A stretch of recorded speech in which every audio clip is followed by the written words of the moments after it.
వైకుంఠ ఏకాదశి దర్శనానికి భక్తులు తిరుమల కొండకు పోటెత్తారు. వైకుంఠ క్యూ కాంప్లెక్స్ లో 54 కంపార్ట్మెంట్లు, నారాయణగిరి గార్డెన్లో 16 తాత్కాలిక షెడ్లు నిండిపోయాయి. దాంతో శ్రీవారి ఆలయ 4 మాడ వీధుల్లో కూడా వేచి ఉంటున్నారు భక్తులు.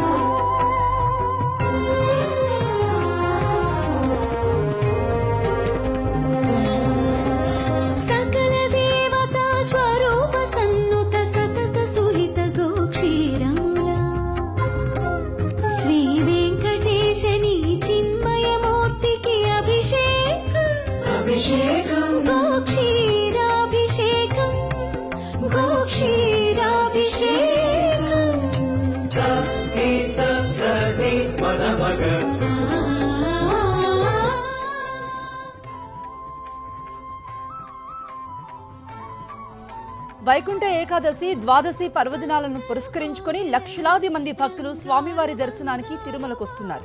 ఈ నేపథ్యంలో టీటీడీ అనేక ఏర్పాట్లు చేస్తోంది. ఈ ఏర్పాట్లకు సంబంధించి పూర్తి వివరాలు తెలిపారు టీటీడీ ఈవో సాంబశివరావు.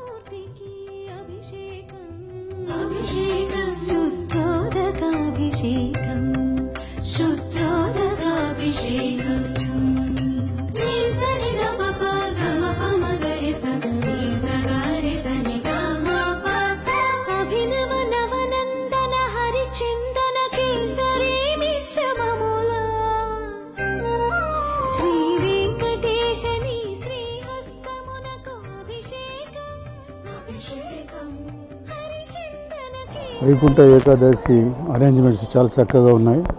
భక్తులందరూ కూడా చాలా హ్యాపీగా ఉన్నారు. విరివిగా చాలా ఎక్కువ మంది వచ్చారు. ఈసారి ఫస్ట్ డేనే, సెకండ్ డే కూడా ఉంటుంది. ఆర్గనైజేషన్ ఈఓ కానీ జేఈఓ కానీ చాలా చక్కగా చేశారు. ఎవరికి కూడా ఏ ఇబ్బంది లేకుండా కార్యక్రమం జరిగిపోయింది.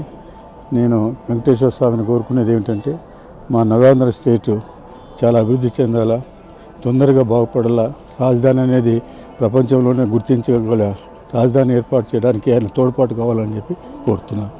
మన సాంప్రదాయాల ప్రకారం ముక్కోటి దేవతలు కూడా ఈరోజు ఆ వైకుంఠ ద్వారం గుండా వెళ్తే వాళ్ళని తెలుసుకుంటున్న భాగ్యం మనకు కలుగుతుందని ఒక అందరి నమ్మకంతో లక్షలాది మంది భక్తులు దేశ నలుమూల నుంచే కాకుండా ప్రపంచం నుంచి కూడా చాలామంది భక్తులు ఈరోజు దర్శనం కోసం వచ్చి ఆ స్వామివారి యొక్క ఆశీస్సులు పొందుతూ ఉన్నారు. మరి ముఖ్యంగా మన ఆంధ్రప్రదేశ్ రాష్ట్రానికి ఈ 2016 సంవత్సరంలో ఒకటి ఆంధ్రప్రదేశ్కు జీవనాడైన పోలవరానికి కాంక్రీట్ పనులకి శంకుస్థాపన, అలాగే మన ప్రజా రాజధాని అమరావతికి సంబంధించి నిర్మాణం కూడా పూర్తయి అక్కడ కార్యకలాపాలు కూడా స్టార్ట్ చేసుకోవడం 2 మంచి పరిణామాలు జరిగాయి. వాటితో పాటు ప్రతిష్టకరంగా పట్టిసీమ ప్రాజెక్టు కంప్లీట్ చేసుకోవటం, అలాగే ఈ సంవత్సరం ఏదైతే చంద్రబాబు నాయుడు గారు కళ్ళగట్టా ఉన్నారో ఈ రాష్ట్రాన్ని ఒక స్వర్ణాంధ్రప్రదేశ్ చేయాలని, ఆ లక్ష్య సాధన దిశగా మరింత వేగంగా అడుగులు పడాలని, ఆ స్వామివారి ఆశీస్సులు ఈ రాష్ట్ర ప్రజలపైన బాగా ఉండాలని చెప్పని మనస్ఫూర్తిగా కోరుకుంటూ, ఈరోజు ముక్కోటి ఏకాదశి చాలా పవిత్రమైన రోజు. ఈరోజు స్వామివారి ఆశీస్సుల కోసం ఇక్కడ రావటం జరిగింది. అట్లానే వెంకటేశ్వర స్వామివారి ఆశీస్సులతో ఈ రాష్ట్ర అభివృద్ధి కానీ ముఖ్యమంత్రి గారు కానీ అన్ని విధాలుగా కూడా ఆశీస్సులు అవ్వాలని మనస్ఫూర్తిగా కోరుకుంటున్నాను.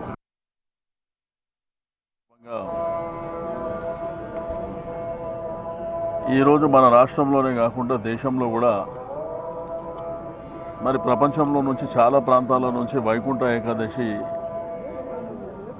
ఈరోజు దర్శనం చేసుకుంటే పుణ్యం జరుగుతుందని, మంచి జరుగుతుందనేటువంటి సంకల్పంతో ప్రతి సంవత్సరానికి ఒకసారి వచ్చేటువంటి ఈ వైకుంఠ ఏకాదశి స్వామివారి దర్శనం చేసుకొని ఈ రాష్ట్రంలో కానివ్వండి, తెలుగు రాష్ట్రాల్లో ప్రపంచంలో ఉన్నటువంటి తెలుగు వాళ్ళందరూ సుఖ సంతోషాలుగా ఉండాలని ఆ భగవంతుని ప్రార్థిస్తాం. వైకుంఠ ఏకాదశి రోజున కుటుంబ సభ్యులందరితో కలిసి స్వామివారిని దర్శించుకునే భాగ్యం లభించింది.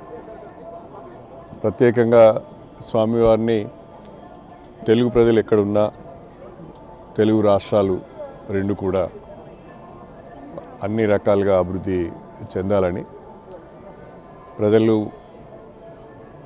సుఖ సంతోషాలతో ఉండాలని, తెలుగు ప్రజలు ఎక్కడున్నా సోదరభావంతో ఉండాలి అని ఆ విధంగా భగవంతుని ఆశీర్వదించాలని కోరుకున్నాను. వైకుంఠ ఏకాదశి అనేది మహాపర్వదినం, మహా అరుదుగా దొరికే ఒక గొప్ప అవకాశం, స్వామివారిని దర్శించుకునే అవకాశం.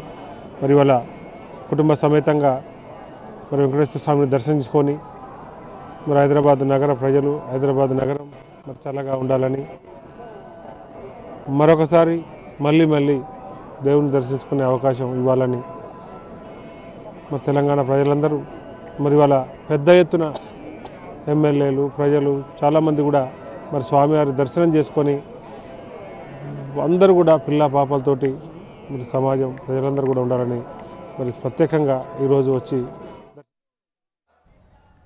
పశ్చిమ గోదావరి జిల్లాలో ప్రముఖ పుణ్యక్షేత్రమైన ద్వారకా తిరుమలలో ముక్కోటి ఏకాదశి సందర్భంగా చినవెంకన్న ఆలయంలో వెంకటేశ్వర స్వామి భక్తులకు ఉత్తర ద్వార దర్శనమిచ్చారు. వేకువజాము నుండే స్వామి భక్తులకు దర్శనమిచ్చారు. స్వామి దర్శనానికి రాష్ట్ర ఎన్నికల ప్రధానాధికారి భన్వర్లాల్, ఇతర ప్రజాప్రతినిధులు, ఆలయ శాశ్వత ధర్మకర్త తొలి పూజలు నిర్వహించారు. భక్తులకు కనువిందు చేసేలా ఉత్తర ద్వార దర్శన భాగ్యాన్ని పచ్చిపూలతో అధిక సంఖ్యలో వచ్చి స్వామిని దర్శించి తమ మొక్కులను తీర్చుకున్నారు.